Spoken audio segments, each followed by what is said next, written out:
Hello students, कैसे आप लोग। उम्मीद करते हैं आप लोग बढ़िया होंगे, अच्छे होंगे, मस्त होंगे और अपना एग्जाम का तैयारी बेहतरीन तरीका से कर रहे होंगे। तो आज हम फिर आप लोगों के समक्ष उपस्थित हुए हैं एक नए लेक्चर के साथ। जैसा कि आपको पता ही है कि हम लोग क्लास 12 के विद्यार्थियों के लिए एक नया कोर्स लॉन्च किए हैं और इस कोर्स के अंतर्गत उनको है ना डेली बेसिस पे फिजिक्स, केमिस्ट्री और मैथ्स का लेक्चर प्रोवाइड किया जा रहा है। अभी इन तीन ही सब्जेक्ट का लेक्चर प्रोवाइड किया जा रहा है। बाकी का जो भी सब्जेक्ट है, बायो, इंग्लिश और हिंदी, उसका भी लेक्चर स्टार्ट किया जाएगा, लेकिन वो डिपेंड करेगा आपके सपोर्ट पे। आपका सपोर्ट अगर अच्छा रहा, आपका रिस्पॉन्स बढ़िया रहा, तो हम आने वाले दिनों में उन सब लेक्चर को भी लेकर के बहुत जल्द आएंगे। तो सब चीज डिपेंड है आपके सपोर्ट पे, ठीक है। बाकी जो भी कंटेंट आपको प्रोवाइड किया जा रहा है, बेस्ट क्वालिटी का, एकदम बेस्ट कंटेंट। नहीं तो अगर आप अभी तक के लेक्चर देखे हैं तो आप खुद इस बात का अंदाजा लगा सकते हैं कि आपको जो कंटेंट प्रोवाइड किया जा रहा है, जो भी कंटेंट आपको दिया जा रहा है, वो किस लेवल का कंटेंट है कि नहीं बात। तो आज जो है ना, आज हमारा जो है केमिस्ट्री का क्या लेक्चर है, 11वां लेक्चर है। इससे पहले हम लोगों ने केमिस्ट्री का 10 लेक्चर कवर कर लिया है और उन 10 लेक्चरों में हमने है ना बहुत कुछ डिस्कस किया है ना। लास्ट लेक्चर में हम जो बात किए थे, वो बात किए थे भाई आणविक क्रिस्टलीय ठोस का वर्गीकरण पे। और हमने बताया था कि आणविक क्रिस्टलीय ठोस को 3 वर्गों में बांटा गया है। किसके आधार पे? तो उनके अवयवी कणों के बीच लगने वाले अंतराण्विक आकर्षण बल के आधार पे। अगर आप उस लेक्चर को नहीं देखे हैं या इससे पीछे का लेक्चर नहीं देखे हैं, तो मेरा बस आपसे यही रिक्वेस्ट रहेगा कि पहले जाकर के आप उस लेक्चर को देखिए और तब यहाँ आइए, तब आपको चीजें बेहतरीन समझ में आएंगी, है कि नहीं बात। क्योंकि कहा गया है कि अगर आपको छत पे जाना है, आपको मंजिल पे जाना है तो आपको स्टेप बाय स्टेप दूरी तय करना पड़ेगा। ऐसा नहीं आप कूद के जाएंगे, है कि नहीं बात। तो वही उसी तरह से अगर आपको चीजों को बेहतरीन तरीका से समझना है, उसको रटना नहीं है, तो आपको स्टार्टिंग से लेक्चर देखना पड़ेगा, तब आपको चीजें बेहतरीन समझ में आएंगी, ठीक है। तो आप अगर नए हैं इस चैनल पे तो प्लीज जाइए इस चैनल के वीडियो सेक्शन में और वहां पे जो भी लेक्चर पड़ा हुआ है, 10 लेक्चर पड़ा हुआ है, उस 10 लेक्चर को पहले देखिए केमिस्ट्री का, तब 11वां लेक्चर का देखिए, तब आपको बेहतरीन समझ में आएगा, ठीक है। तो ज्यादा देर ना करते हुए आज के लेक्चर को शुरू करते हैं। लास्ट क्लास में जो हम बात कर रहे थे, वो बात कर रहे थे आणविक क्रिस्टलीय ठोस का वर्गीकरण। वहीं से आज लेक्चर को शुरू करेंगे। हमारा जो आज का टॉपिक रहने वाला है, टॉपिक क्या है? आणविक क्रिस्टलीय ठोस का वर्गीकरण। क्या? आणविक क्रिस्टलीय ठोस का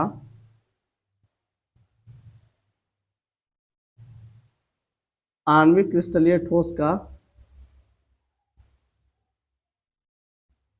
आणविक क्रिस्टलीय ठोस का वर्गीकरण।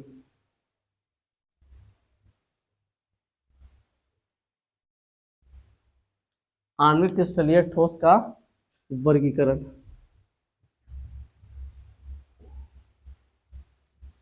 यही हमारा आज का टॉपिक है, ठीक है। तो आपको हम बता दें कि अवयवी कणों के बीच लगने वाले अंतराण्विक आकर्षण बल के आधार पर आणविक क्रिस्टलीय ठोस को 3 वर्गों में बांटा गया है। और इसके बारे में हम पिछले लेक्चर में भी बताए थे, यहाँ पे भी उसको बताएंगे और फिर उससे आगे बढ़ेंगे, ठीक है। तो क्या बोल रहे हैं अपन कि अवयवी कणों के बीच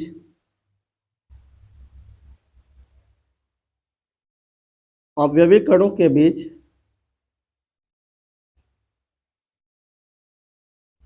लगने वाले अवयवी कणों के बीच लगने वाले अंतराण्विक अंतराण्विक आकर्षण बल के आधार पर अंतराण्विक आकर्षण बल के आधार पर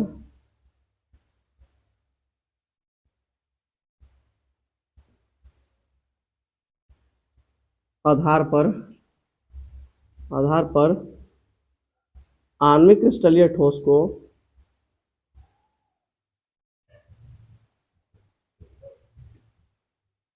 आणविक क्रिस्टलीय ठोस को मुख्यतः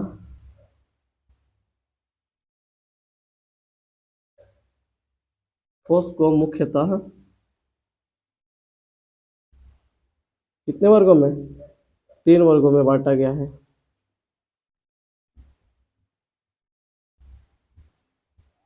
तीन वर्गों में बांटा गया है ना। अवयवी कणों के बीच लगने वाले अंतराण्विक आकर्षण बल के आधार पर आणविक क्रिस्टलीय ठोस को मुख्यतः क्या वर्गों में, 3 वर्गों में बांटा गया है। कौन कौन सा है भाई, है कौन कौन सा। सबसे पहला जो हम बताए थे, याद करिए आप लोग, सबसे पहला जो था वो था ध्रुवीय आणविक क्रिस्टलीय ठोस। ध्रुवीय आणविक क्रिस्टलीय ठोस।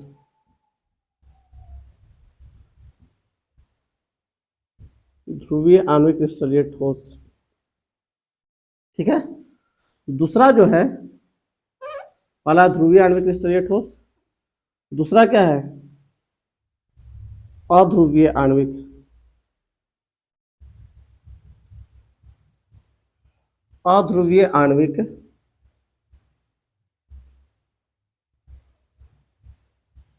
क्रिस्टलीय ठोस, है ना। और जो लास्ट है तीसरा, वह हाइड्रोजन आबंधित।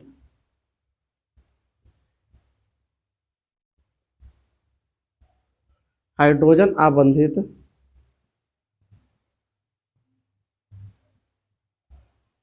क्रिस्टलीय ठोस,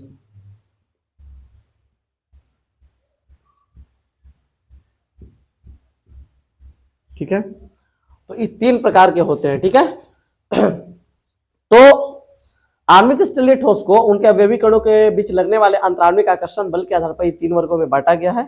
यही तीनों को आज डिस्कस करेंगे, लेकिन उससे पहले आपको एक चीज जानना बहुत आवश्यक है। बहुत सारे स्टूडेंट इसमें कंफ्यूज रहते हैं। क्या चीज में भाई, देखिए यहाँ पे एक टर्म आ रहा है ध्रुवीय और एक टर्म आ रहा है अध्रुवीय। बहुत सारे स्टूडेंट कंफ्यूज रहते हैं। इस दोनों को पहले क्लियर करेंगे हम कि ध्रुवीय क्या होता है, अध्रुवीय क्या होता है। तब जाके हम आगे बढ़ेंगे ना, तो आपको चीजें पूरा बेहतरीन समझ में आएगी, ठीक है। तो सबसे पहले हम क्लियर करते हैं ध्रुवीय और अध्रुवीय अणु के बीच क्या मतलब क्या संबंध होता है, ध्रुवीय और अध्रुवीय के बीच क्या डिफरेंस होता है। इस चीजों को आपको क्लियर करते हैं, और उसके बाद जब आगे बढ़ेंगे ना, आपको चीजें एकदम बेहतरीन समझ में आएगी, ठीक है। तो सबसे पहले हम पढ़ते हैं ध्रुवीय एवं अध्रुवीय अणु की समझ, ठीक है। हमारा जो टॉपिक रहने वाला है आज अभी, पढ़ेंगे ध्रुवीय एवं अध्रुवीय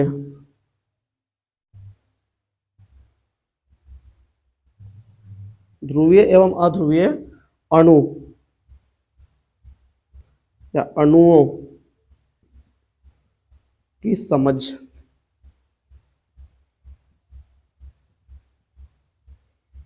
ध्रुवीय एवं अध्रुवीय अणुओं की समझ, इसको पहले डिस्कस करते हैं बेहतरीन तरीका से, ठीक है।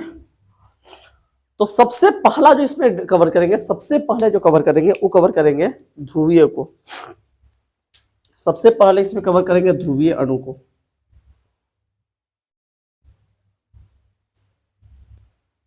ध्रुवीय अणु, है ना, पोलर मॉलिक्यूल बोलते हैं इसको बेसिकली, है ना। इंग्लिश लिखेंगे तो लिख सकते हैं पोलर मॉलिक्यूल, पोलर मॉलिक्यूल्स। क्या होते हैं ध्रुवीय अणु, किसको बोलते हैं। देखिए चीजों को समझ के पढ़िए।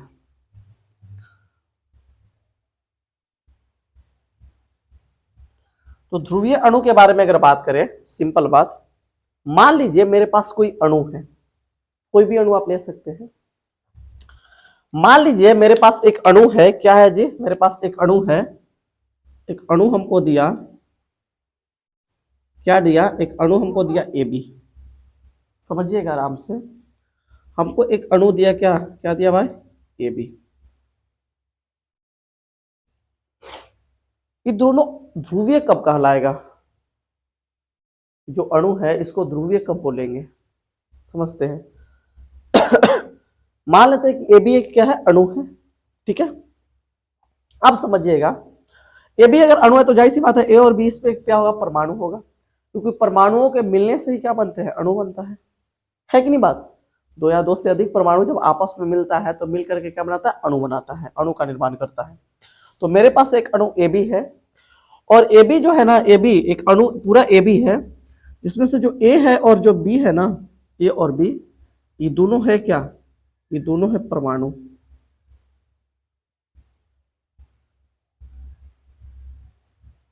दोनों क्या परमाणु है, चलिए सही है।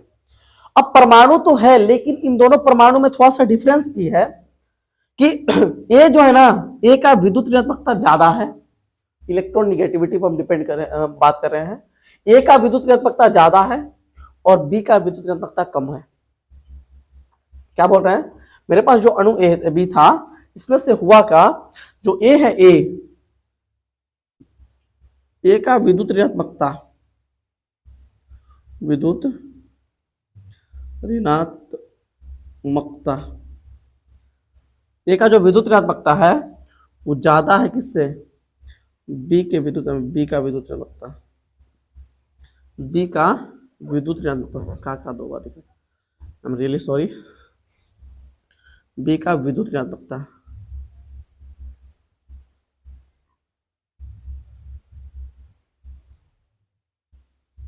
सही है, मतलब ए का जो विद्युत ऋणात्मकता है वो ज्यादा है किससे, बी के विद्युत ऋणात्मकता से।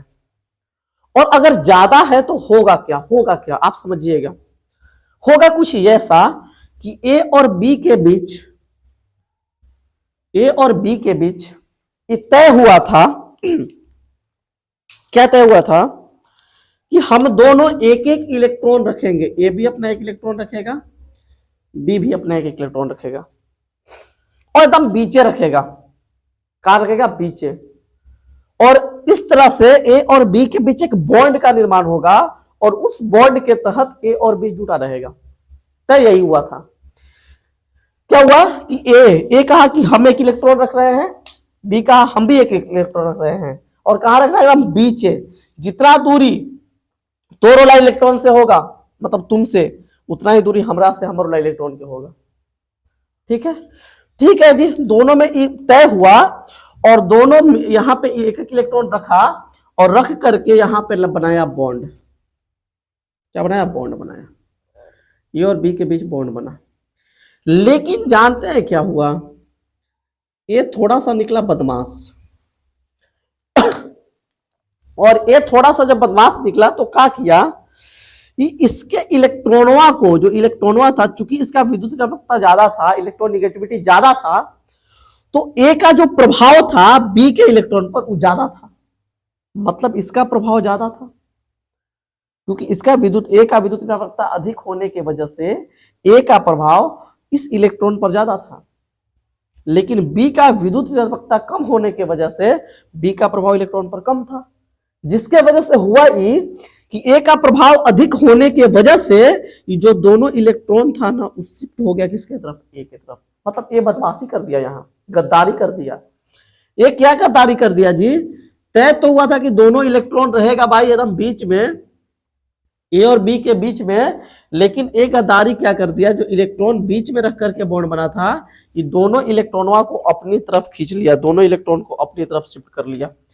ठीक है ना, क्योंकि ए था ज्यादा ताकतवर और बी था कम ताकतवर, तो दोनों इलेक्ट्रॉनों को अपनी तरफ खींच लिया। समझ में आ रहा है चीजें। और चूंकि दोनों इलेक्ट्रॉन ए के तरफ शिफ्ट हो गया, जिसके वजह से क्या हुआ बताइए, जब दोनों इलेक्ट्रॉन ए के तरफ शिफ्ट हुआ तो हुआ कुछ ऐसा कि ए पर जो है ना, ए पर आ गया पार्श्व निगेटिव, हल्का सा निगेटिव चार्ज डेवलप हो गया। देखिए निगेटिव चार्ज क्यों आया, क्योंकि इलेक्ट्रॉन इसके तरफ आया, इलेक्ट्रॉन है, इलेक्ट्रॉन कैसा पार्टिकल है, निगेटिव पार्टिकल है, और चूंकि इलेक्ट्रॉन निगेटिव पार्टिकल है, जिसके वजह से क्या हो गया, इस पर हल्का सा निगेटिव चार्ज आ गया, और बी पर हल्का सा क्या आ गया, पॉजिटिव चार्ज आ गया। क्लियर है चीजें, जिसके वजह से हुआ कुछ ऐसा कि ए जो था, ए और बी के बीच बॉन्ड तो रहा, लेकिन ए पर हल्का आ गया निगेटिव चार्ज, और बी पर आ गया हल्का पॉजिटिव चार्ज। और इसी प्रकार के जो अणु होते हैं जिसमें पॉजिटिव और निगेटिव चार्ज, मतलब दोनों परमाणु पर जो भी परमाणु उसमें होते हैं, अगर उसमें पॉजिटिव निगेटिव चार्ज आ जाता है 500, तो उस प्रकार के परमाणु को उस प्रकार के अणु को क्या कहेंगे? ध्रुवीय अणु।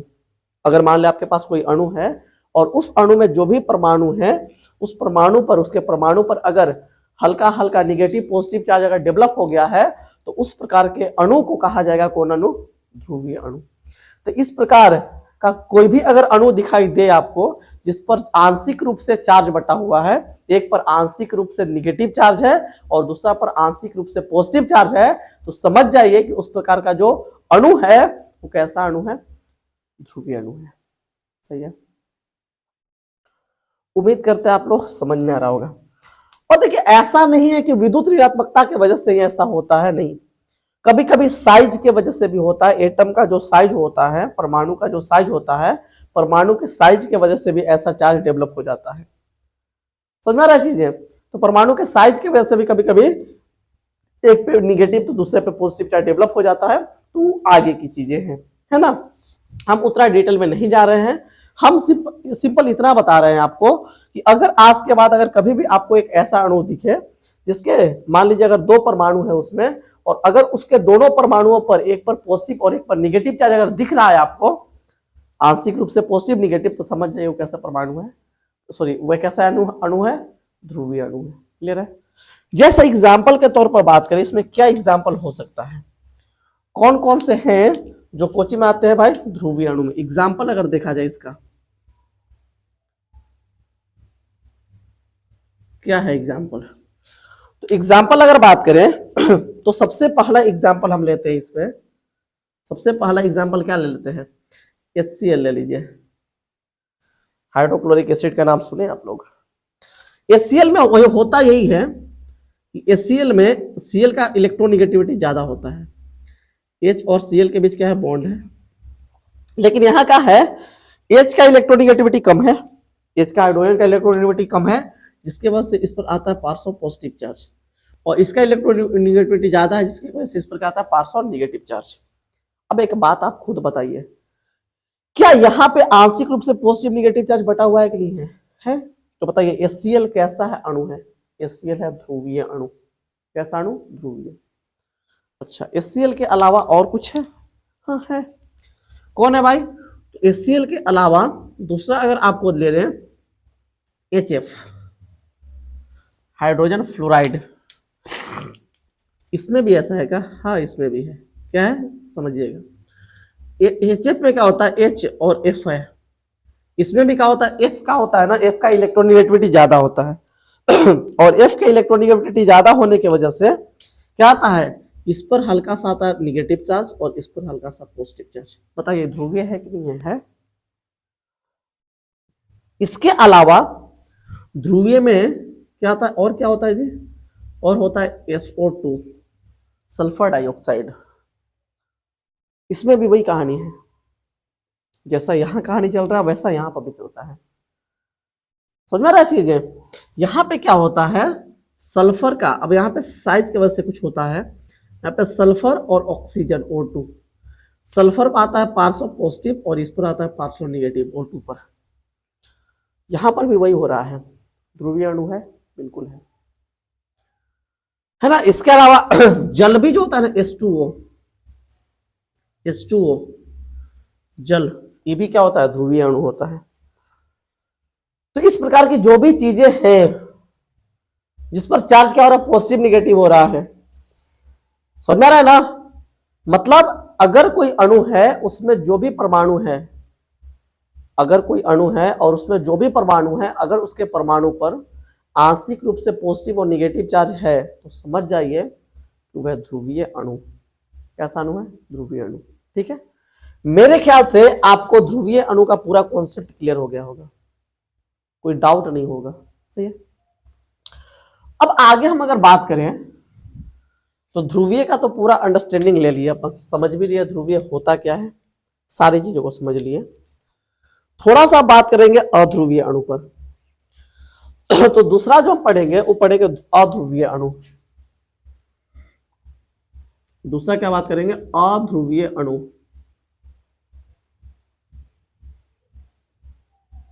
अध्रुवीय अणु इसको बोलते हैं non polar. Non polar, polar molecule, molecules.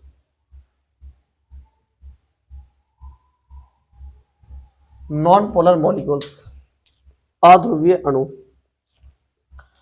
तो नॉन पोलर मॉलिक्यूल्स के बारे में अगर बात करें, क्या होता है नॉन पोलर मॉलिक्यूल्स, समझिएगा चीजों को। तो नॉन पोलर मॉलिक्यूल्स होता क्या, समझते हैं चीजों को। मान लेते हैं अध्रुवीय अणु क्या होता है। मान लीजिए मेरे पास कोई अणु है, सिंपल बात, वही ए भी लेते हैं, वही ए भी लेते हैं। मान लेते हैं कि मेरे पास एक अणु है ए बी, मेरे पास एक अणु क्या है, वही अणु ए बी है। और जाहिर सी बात है, अगर ए बी अणु है तो इसमें ए और बी जो है ना, ए और बी, ये दोनों क्या है, ये दोनों है परमाणु। ये दोनों क्या है, परमाणु। क्योंकि परमाणु के मिलने से ही क्या बनता है, अणु। और इसमें क्या है, ये दो परमाणु तो है, लेकिन इन दोनों का जो विद्युत ऋणात्मकता है, इलेक्ट्रॉन निगेटिविटी है, दोनों सेम है। मान लेते हैं कि ए का जो विद्युत ऋणात्मकता है, ए का विद्युत ऋणात्मकता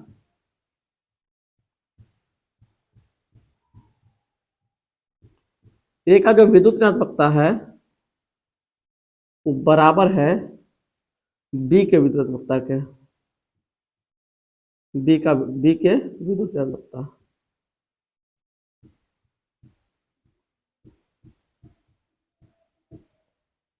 मान लिए कि दोनों का विद्युत ऋणात्मकता बराबर है।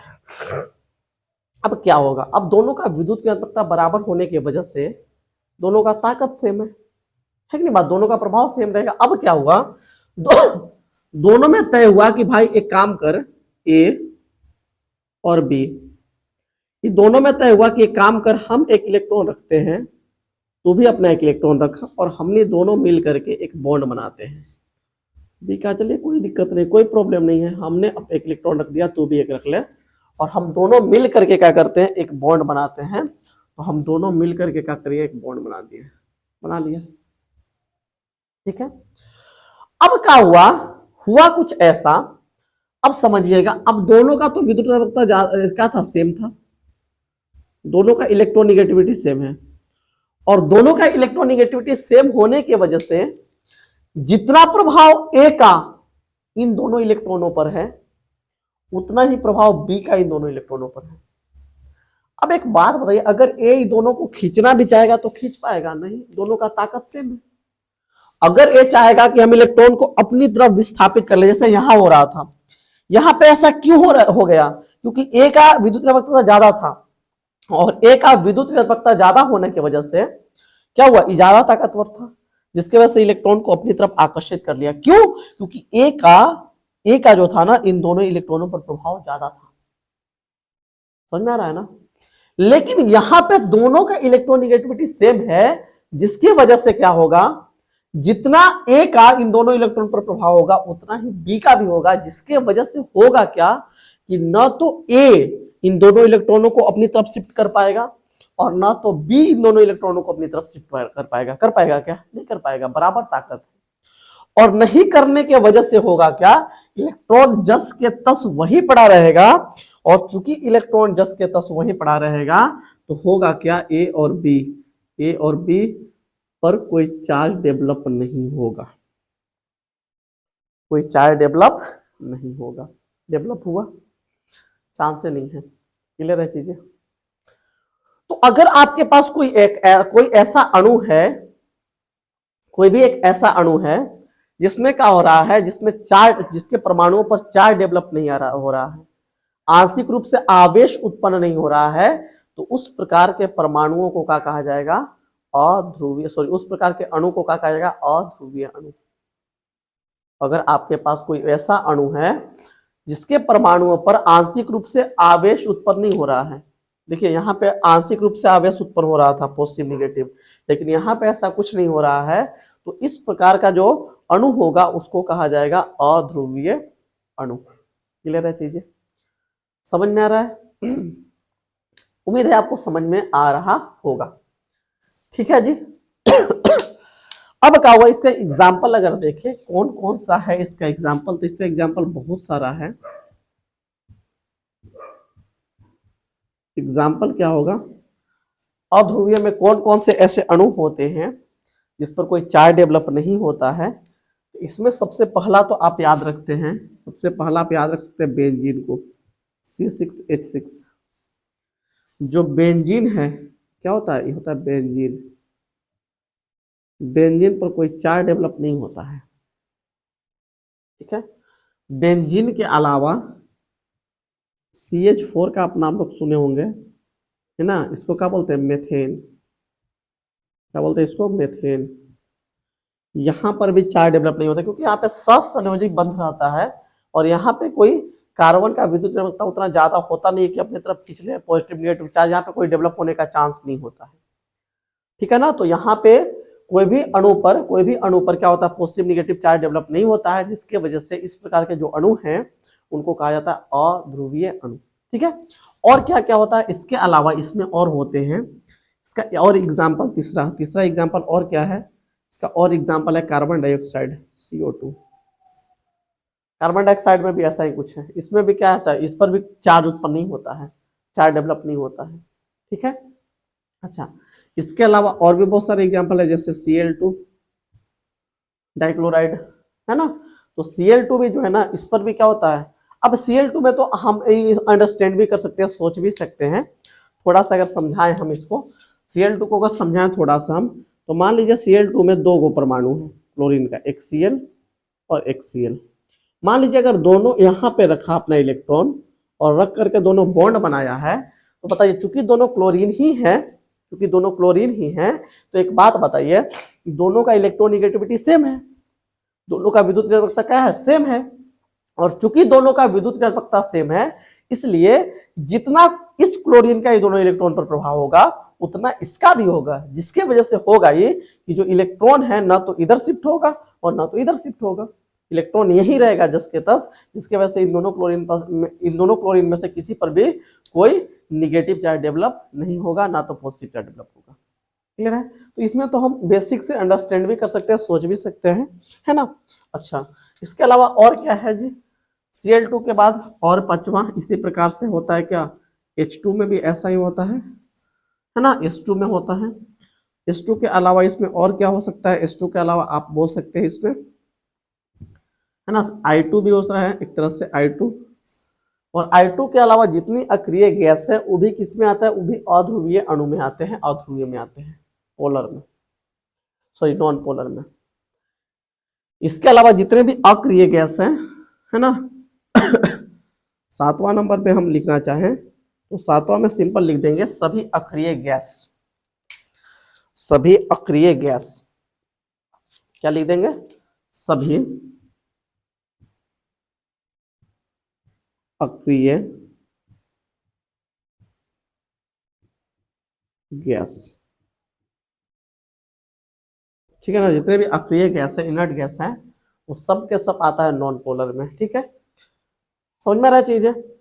अच्छा, जैसे अक्रिय गैस में होता कौन कौन है, तो अक्रिय गैस में बहुत सारी चीजें होती है ना, कौन कौन होती है, तो इसमें अगर लिखना चाहे तो अक्रिय गैस में क्या होता है, हीलियम, नियोन, आर्गन, क्रिप्टॉन, है ना, जेजॉन और रेडॉन, ये सब अक्रिय गैसें हैं।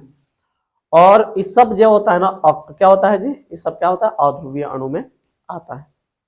क्लियर है चीजें, ये बात है क्या, हम लोगों ने ध्रुवीय अणु और अध्रुवीय अणु को डिस्कस किया। ठीक है, मेरे ख्याल से आपको समझ में आ रहा होगा चीजें। अब एक बात और मिसकॉन्सेप्शन बच्चों को रहता है, हालांकि होना नहीं चाहिए, लेकिन मिसकॉन्सेप्शन रहता है कि सर जितने भी अक्रिय गैस है अगर अकेले अकेले आएंगे तो ये अध्रुवीय अणु में कैसे आएंगे। फिर आपका कहना बिल्कुल सही है, क्योंकि जब अकेले ही आएगा तो अणु नहीं होगा, फिर परमाणु होगा। लेकिन लेकिन लेकिन क्या होता है, चूंकि इनर्ट गैस जो होता है, जितने भी अक्रिय गैस है, वो अपने आप में क्या होते हैं, उनका अष्टक पूरा होता है, उनका अष्टक पूरा होता है, जिसकी वजह से वो किसी के साथ कोई बॉन्ड वगैरह कुछ नहीं बनाते हैं। तो अगर अकेले भी आ रहे हैं ना, तो भी क्या है, अणु है। समझ में आ रहा है चीजें? तो अकेले भी आ रहे हैं तो ये अणु भी है। ऐसा नहीं कि किसी के साथ बॉन्ड बना के कुछ बनाएगा, नहीं, इन सबका अष्टक पूरा होता है, और इन सबका अष्टक पूरा होता है तो किसी के साथ कोई बॉन्ड वगैरह नहीं बनाते ये सब, ठीक है ना। तो ये सब भी क्या है, अध्रुवीय ही है, ठीक है, याद रखिएगा ये चीज आप।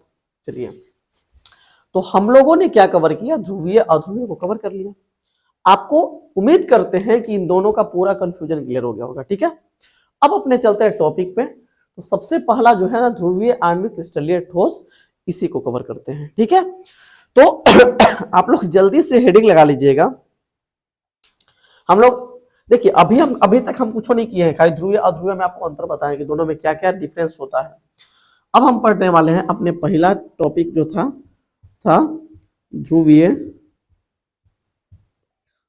ध्रुवीय आणविक ठोस या ध्रुवीय क्रिस्टलीय आणविक ठोस, उसे कोई दिक्कत नहीं है। ध्रुवीय आणविक क्रिस्टलीय ठोस है ना, या ध्रुवीय क्रिस्टलीय आणविक ठोस बोलता है, उसे कोई दिक्कत नहीं है।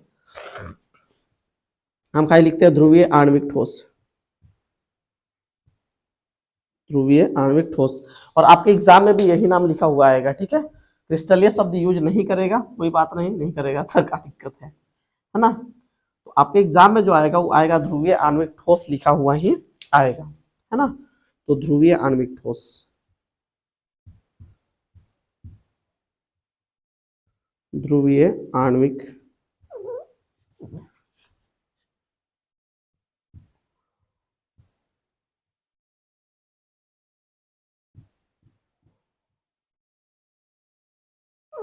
ध्रुवीय आणविक ठोस क्या होता है, बताइए क्या होता है ध्रुवीय आणविक ठोस। तो अगर ध्रुवीय आणविक ठोस के बारे में बात किया जाए,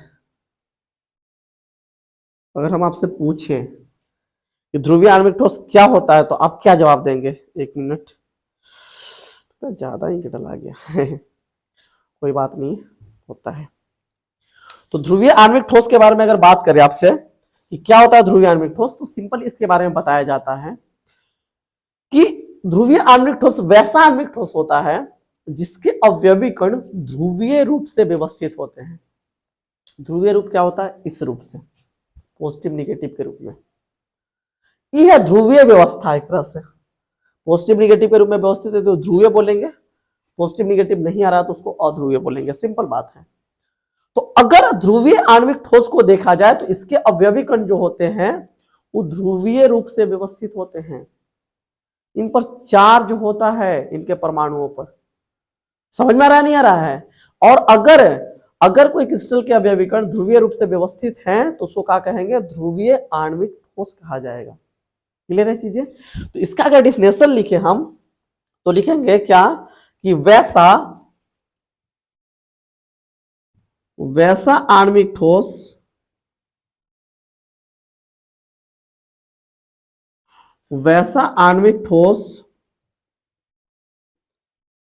जिसके अवयवी कण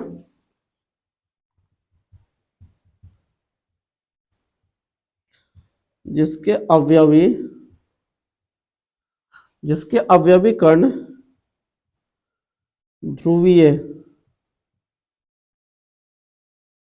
ध्रुवीय रूप से व्यवस्थित,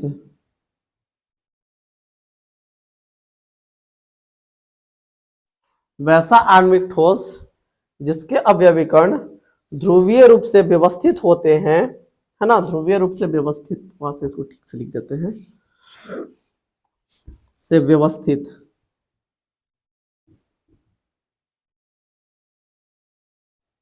हाँ, ध्रुवीय रूप से व्यवस्थित होते हैं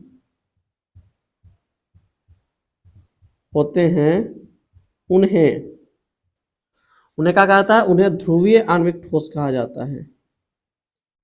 ध्रुवीय आणविक ठोस,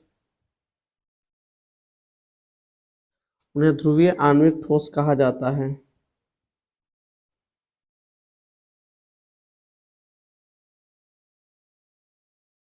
ठीक है ना, सिंपल बात। तो वैसा आणविक ठोस जिसके अवयवी कण ध्रुवीय रूप से व्यवस्थित होते हैं उसे क्या कहता है, ध्रुवीय आणविक ठोस कहा जाता है। क्लियर है। तो ध्रुवीय आणविक ठोस में कौन कौन से आएंगे कण भाई, कौन कौन आएंगे, इसका अगर एग्जाम्पल पूछा जाए आपसे कि ध्रुवीय आणविक ठोस कौन कौन सा होगा, तो इसका एग्जाम्पल में क्या आएगा, इसका उदाहरण, एग्जाम्पल क्या होगा इसका, क्या होगा इसका एग्जाम्पल। तो इसके एग्जाम्पल में सबसे पहला तो आ जाएगा HCl, है ना, कैसा HCl, पहला तो आ जाएगा HCl, है ना। HCl के अलावा और भी क्या आएगा ध्रुवीय में, HCl में और भी कुछ आएगा ध्रुवीय में, हाँ SO2 आएगा, क्या आएगा SO2 सल्फर डाइऑक्साइड, लेकिन ठोस, सल्फर डाइऑक्साइड तो है लेकिन ठोस SO2 आना चाहिए, ठीक है ना, क्योंकि हम लोग ठोस पढ़ रहे हैं, तो हम लिखेंगे यहाँ पे ठोस SO2, क्या लिखेंगे, ठोस SO2 ठोस SO2। अच्छा, ठोस SO2 के अलावा और क्या है जो इसमें आएगा ध्रुवीय में, तो ध्रुवीय में भाई H2O भी आ सकता है, HF भी आ सकता है, लेकिन इन दोनों के बीच एक बॉन्ड पाया जाता है, वो होता है हाइड्रोजन बॉन्ड, कौन बॉन्ड, हाइड्रोजन बॉन्ड। तो इसको हम पढ़ेंगे हाइड्रोजन आबंधित क्रिस्टलीय ठोस पे, हाइड्रोजन आबंधित आणविक ठोस, है ना, हाइड्रोजन आबंधित क्रिस्टलीय ठोस यहाँ लिखा गया है, हाइड्रोजन आबंधित, यहाँ पे क्या बोलेंगे, आणविक ठोस लिख लीजिएगा, क्योंकि हम लोग आणविक ठोस पढ़ रहे हैं, है ना, हाइड्रोजन आबंधित आणविक, एक मिनट, आणविक ठोस, ठीक है ना, थोड़ा सा आप करेक्शन कर लीजिएगा, हाइड्रोजन आबंधित आणविक ठोस, सही है ना। देखिए इस सब में क्रिस्टलीय शब्द लग गया, उससे कोई मतलब नहीं है, ध्रुवीय आणविक ठोस भी खाली लिख सकते हैं, या ध्रुवीय आणविक क्रिस्टलीय ठोस भी लिख सकते हैं, उससे कोई दिक्कत नहीं है, ठीक है। तो यहाँ पे जो दिख रहा है ना HCl ठोस SO2, इसके अलावा आप क्या लिख सकते हैं, है ना, ठोस H2O भी लिख सकते हैं, ठोस H2O भी ध्रुवीय में आ सकता है, ठोस H2O भी आ सकता है ध्रुवीय में, है ना। इसके अलावा बस इतना ही लिख लीजिएगा, ये जो सब चीजें हैं ये सब ध्रुवीय आणविक ठोस में आते हैं, ठीक है, कौन आणविक ठोस, ध्रुवीय आणविक ठोस। उम्मीद है आपको समझ में आया होगा यहां तक, ठीक है। अब थोड़ा सा अगर आगे बात करें अपन, है ना, ध्रुवीय आणविक ठोस में क्या क्या है ना, इसमें क्या क्या इंपॉर्टेंट पॉइंट है, कुछ कुछ इंपॉर्टेंट चीजें हैं ध्रुवीय आणविक ठोस में, वो हमको पता होनी चाहिए। तो ध्रुवीय आणविक ठोस से संबंधित कुछ महत्वपूर्ण बिंदु है, कुछ इंपॉर्टेंट पॉइंट्स है, वो हमको पता होनी चाहिए, क्या है सुनिएगा। तो हम लिख रहे हैं ध्रुवीय आणविक ठोस से संबंधित महत्वपूर्ण बिंदु, ध्रुवीय आणविक ठोस से संबंधित, ध्रुवीय आणविक ठोस से संबंधित, ध्रुवीय आणविक ठोस से संबंधित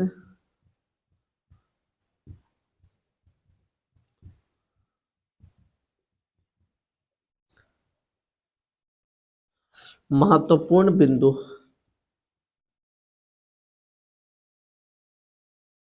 महत्वपूर्ण बिंदु, ठीक है। तो ध्रुवीय आणविक ठोस से संबंधित महत्वपूर्ण बिंदु क्या क्या है, समझते हैं चीजों को।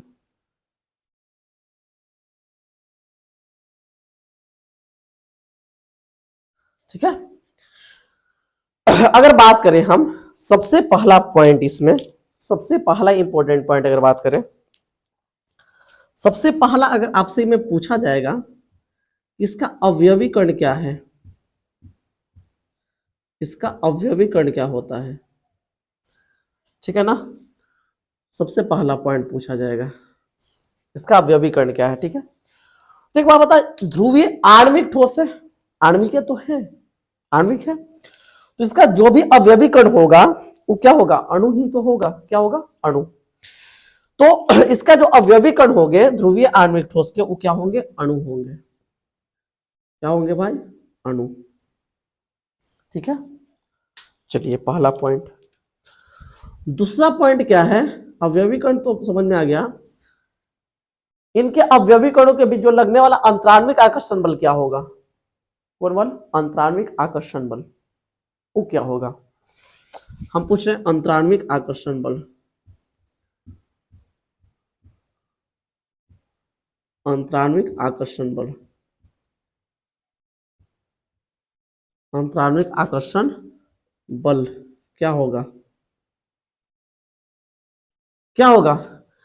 तो इनके अवयवी कणों के बीच जो लगने वाला अंतराण्विक आकर्षण बल है, कौन सा अंतराण्विक आकर्षण बल लगेगा भाई? तो लगता है वो ध्रुवीय ध्रुवीय आकर्षण बल। इनके अवयवी कणों के बीच जो लगने वाला बल होगा, है ना, आकर्षण बल बोल सकते हैं, जो आकर्षण बल लगेगा वो क्या लगेगा भाई? ध्रुवीय ध्रुवीय आकर्षण बल लगता है, ध्रुवीय ध्रुवीय आकर्षण बल।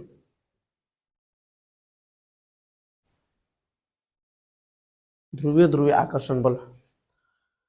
उसके बाद तीसरा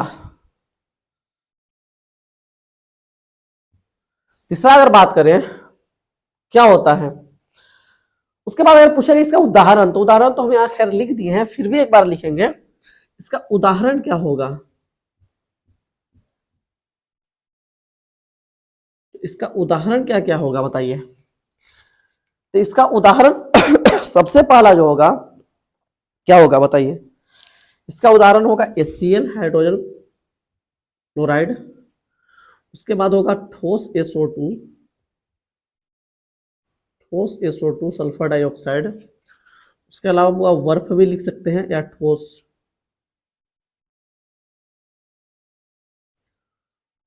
H2O भी हो सकता है, यह वर्फ, ये भी ध्रुवीय होता है, ठीक है। इसके अलावा हाइड्रोजन आबंधित भी होता है, क्योंकि इसमें पाया जाता है हाइड्रोजन बॉन्ड, उसको भी अपन कवर करेंगे, टेंशन नहीं लेना है, ठीक है। वर्फ भी हो सकता है। तो ये सब जो चीजें हैं, ये सब क्या है? अध्रुवीय आणविक ठोस के उदाहरण है, सॉरी ध्रुवीय आणविक ठोस के उदाहरण है। तीसरा के बाद चौथा अगर पूछेगा इसका द्रवणांक और क्वथनांक क्या होगा, या इसका प्रकृति पूछेगा आपसे, क्या पूछेगा? प्रकृति, कैसा है इसका प्रकृति? तो इसके प्रकृति के बारे में बात करें तो बताइए कैसा होगा, कठोर मुलायम कैसा है ये? तो आप देख पा रहे होंगे कि इसमें जो भी चीजें हैं सब गैस है, गैस है HCl liquid hydrochloric acid, SO2 गैसी है, H2O है ना जल, हालांकि इसको जमाएंगे तब बर्फ बनेगा। तो अगर मेनली मिला जुला के बात करें तो ये जो भी होता है ध्रुवीय आणविक ठोस वो मुलायम ही होता है, हार्ड नहीं होता है। कारण क्या है जी मुलायम होने का? क्योंकि इसके अणुओं के बीच लगने वाला अंतराण्विक आकर्षण बल कमजोर होता है। हम ऑलरेडी पहले ही क्लियर कर दिए थे कि जितने भी आणविक ठोस होंगे उन सबके अवयवी कणों के बीच लगने वाला अंतराण्विक आकर्षण बल कमजोर होगा। तो इसके अणुओं के बीच भी लगने वाला अंतराण्विक आकर्षण बल कमजोर होता है, और अंतराण्विक आकर्षण बल कमजोर होने की वजह से इनका जो प्रकृति होता है वो क्या होता है? कैसे होते हैं जी? तो मुलायम होते हैं, मुलायम प्रकृति के होते हैं, मुलायम, मुलायम, ठीक है जी। अच्छा, तो अगर ये मुलायम है तो अगर इनका लगे हाथ अगर हम पूछ ले पांचवा, द्रवणांक एवं क्वथनांक, ज्यादा नीचे तो नहीं जा रहा है ना दिख जाएगा ना? हाँ दिख जाना चाहिए पॉइंट। इनका अगर पूछे हम द्रवणांक एवं क्वथनांक, द्रवणांक एवं क्वथनांक क्या होगा अगर आपसे पूछे तो क्या बताइएगा? तो आप सिंपल लैंग्वेज में एक बात समझिए कि अगर इनके अणुओं के बीच लगने वाला, अगर इनके अणुओं के बीच लगने वाला अंतराण्विक आकर्षण बल कमजोर है, तो अगर इसके अणु को दूर करना होगा हमको, तो बाहर से हीट तो कम ही देना पड़ेगा, ऊर्जा कम ही देना पड़ेगा, और बाहर से उष्मा कम देना पड़ेगा, बहुत कम टेम्परेचर पर क्या होने लगेंगे? उबलने लगेंगे, है ना, लिक्विड में कन्वर्ट हो जाएंगे बहुत कम टेम्परेचर पर। तो इनका जो द्रवणांक और क्वथनांक होगा वो निम्न होगा, बहुत कम होगा, है ना। तो क्या होगा इनका द्रवणांक और क्वथनांक?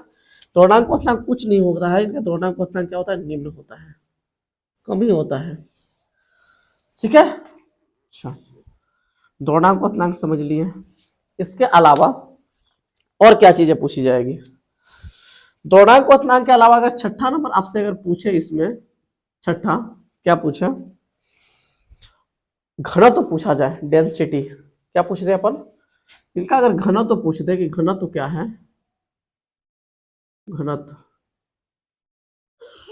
क्या होगा घनत्व? एक बात बताइए, अगर इसके अवयवी कणों के बीच लगने वाला अंतराण्विक आकर्षण बल कमजोर है, कमजोर बल लग रहा है, तो इनके जो अवयवी कण है वो दूर दूर होंगे, क्योंकि अगर अंतराण्विक आकर्षण बल मजबूत होता तो इसके कण पास पास होते, पूरा टाइटली बंधे होते हैं।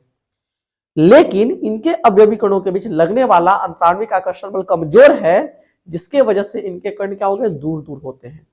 और चूंकि कण दूर दूर होते हैं, जिसकी वजह से इनका डेंसिटी भी क्या होता है, कम ही होता है। तो इनका जो डेंसिटी होता है वो भी निम्न होता है, ज्यादा नहीं होता है। डेंसिटी भी क्या होता है इनका, निम्न, निम्न ही होता है। ठीक है, डेंसिटी के बाद अगर 7 नंबर पॉइंट बात करें, घनत्व तो समझ में आ गया। इनका अगर चालकता पूछे, क्या होते हैं विद्युत के सुचालक उचालक क्या होते हैं, तो जो ध्रुवीय आणविक ठोस होते हैं, और ध्रुवीय आणविक ठोस ही नहीं बल्कि जितने भी आणविक ठोस होते हैं वो सबके सब विद्युत के क्या होते हैं, कुचालक। कोई विद्युत का चालन नहीं करता। आप खुद देखिए ना, HCl हाइड्रोक्लोरिक क्या विद्युत का चालन करेगा? नहीं। ठोस SO2 नहीं करेगा, क्योंकि देखिए भले इस पर पार्श्व पॉजिटिव और निगेटिव चार्ज डेवलप होता है, इसका मतलब ये नहीं कि इसके आयन अलग हो जाते हैं, नहीं, जुड़े ही रहते हैं, बस खाली इलेक्ट्रॉन शिफ्ट होने की वजह से इस पर पॉजिटिव निगेटिव चार्ज आ रहा है। बाकी यहाँ पे आयन स्वतंत्र नहीं होता है, वो नमक वाला कहानी यहाँ नहीं घटता है। NaCl में के जलीय विलयन में जब विद्युत धारा प्रवाहित करते हैं तो वहां पे उसके आयन टूट जाते हैं, वहां पे आयन स्वतंत्र हो जाते हैं, और आयन के स्वतंत्र होने की वजह से वहां पे धारा का प्रवाह होता है। लेकिन यहाँ पे ऐसा कुछ नहीं होता, यहाँ पे आयन स्वतंत्र नहीं हो रहे हैं, है ना। और यहाँ है ना, तो यहाँ पे सिर्फ क्या हो रहा है, हल्का सा पॉजिटिव और निगेटिव चार्ज डेवलप हो रहा है। वो किसके वजह से हो रहा है? इलेक्ट्रॉन के शिफ्ट हो जाने की वजह से, और कोई बात नहीं है यहाँ पे। तो जो विद्युत का क्या होंगे, इसमें ये भी क्या होंगे, विद्युत का जो होंगे कुचालक होंगे, यहाँ पे स्वतंत्र आयन है ही नहीं है। समझ में आ रहा चीज है। तो जो इनकी चालकता जो होती है क्या होती है, ये विद्युत के क्या होते हैं, ये विद्युत के ये प्रायः विद्युत के कुचालक,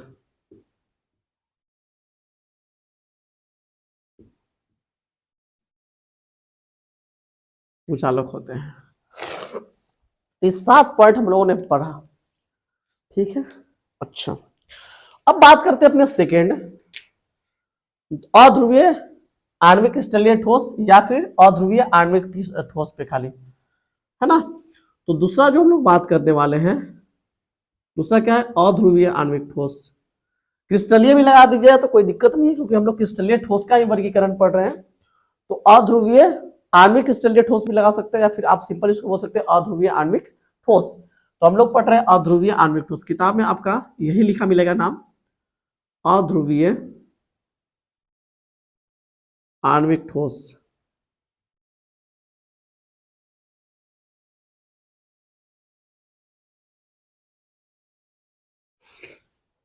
तो अध्रुवीय आणविक ठोस क्या होता है, कोई बताएंगे?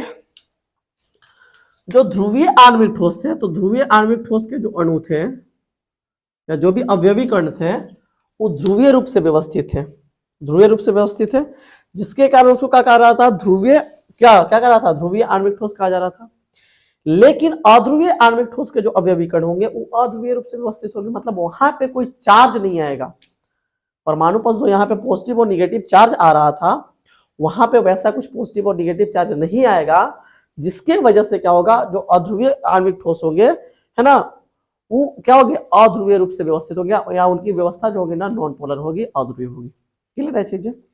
तो अध्रुवीय आणविक ठोस जो होता है, क्या बोलेंगे कि वैसा आणविक ठोस जिसके अवयवी कण, क्या, वैसा आणविक ठोस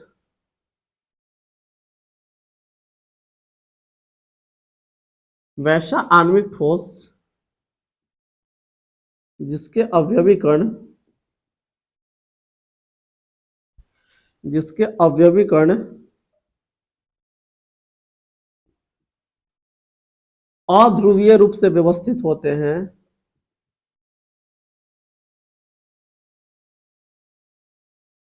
अध्रुवीय रूप से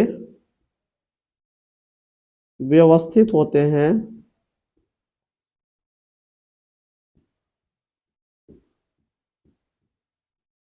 होते हैं अध्रुवीय रूप से व्यवस्थित होते हैं उसे वैसा आणविक ठोस जिसके अवयवी कण अध्रुवीय रूप से व्यवस्थित होते हैं उसे अध्रुवीय आणविक ठोस कहा जाता है। अध्रुवीय आणविक ठोस कहा जाता है। ठोस कहा जाता है।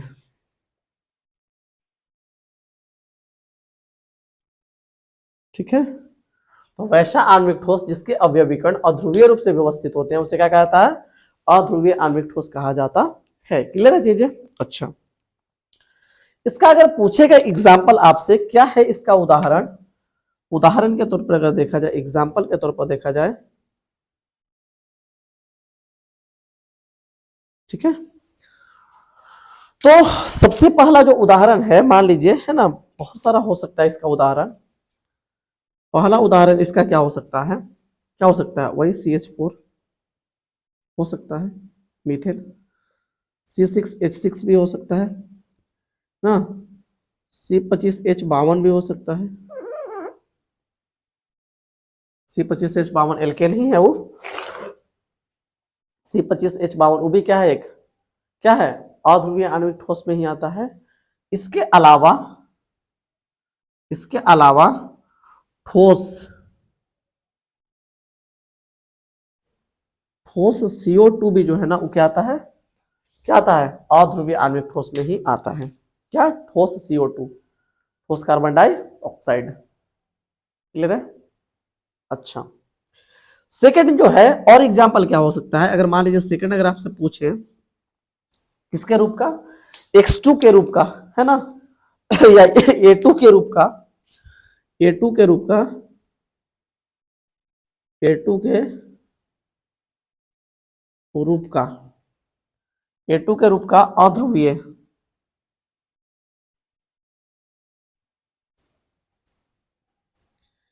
A2 के रूप का अध्रुवीय आणविक ठोस।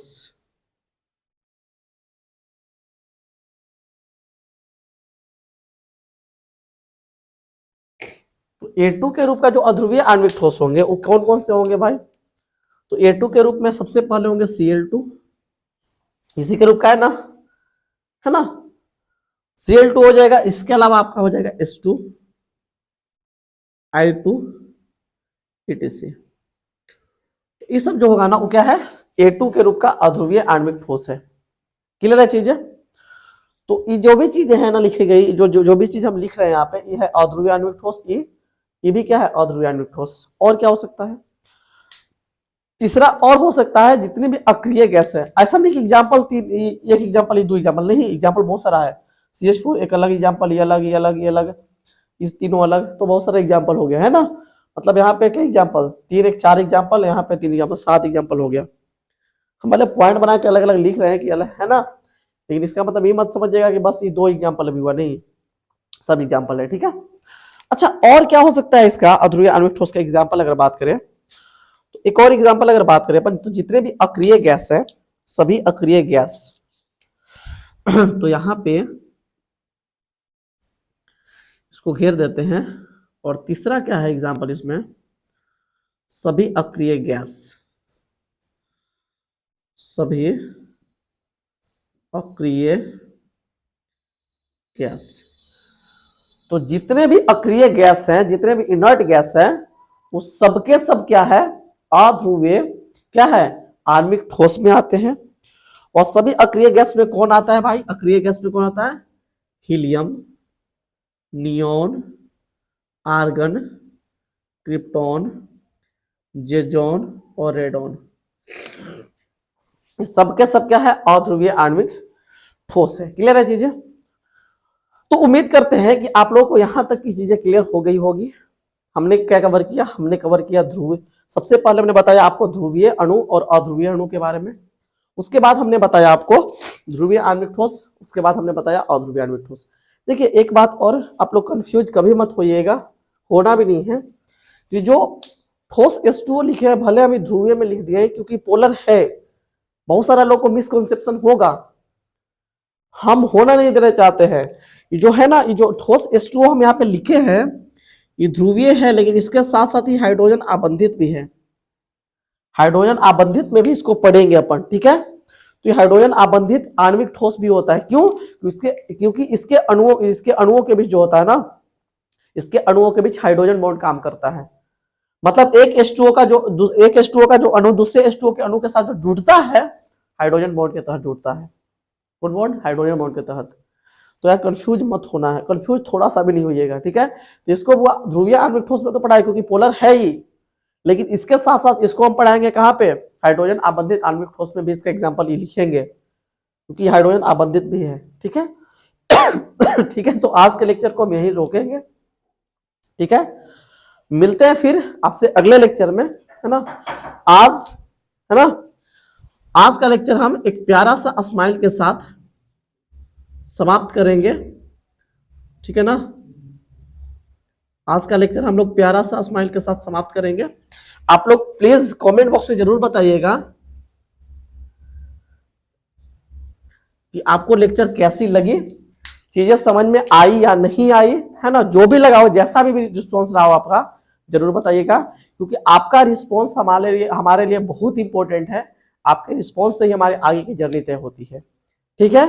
तो बाकी आप लोग कमेंट बॉक्स में जरूर बताइएगा। अगर कोई इंप्रूवमेंट का गुंजाइश होगा तो फिर उसको भी प्लीज बताइएगा, ठीक है। तो मिलते हैं आपसे अगले लेक्चर में। आज के लिए इतना ही, मिलते हैं, गुड बाय, जय Hind, best of luck, thank you.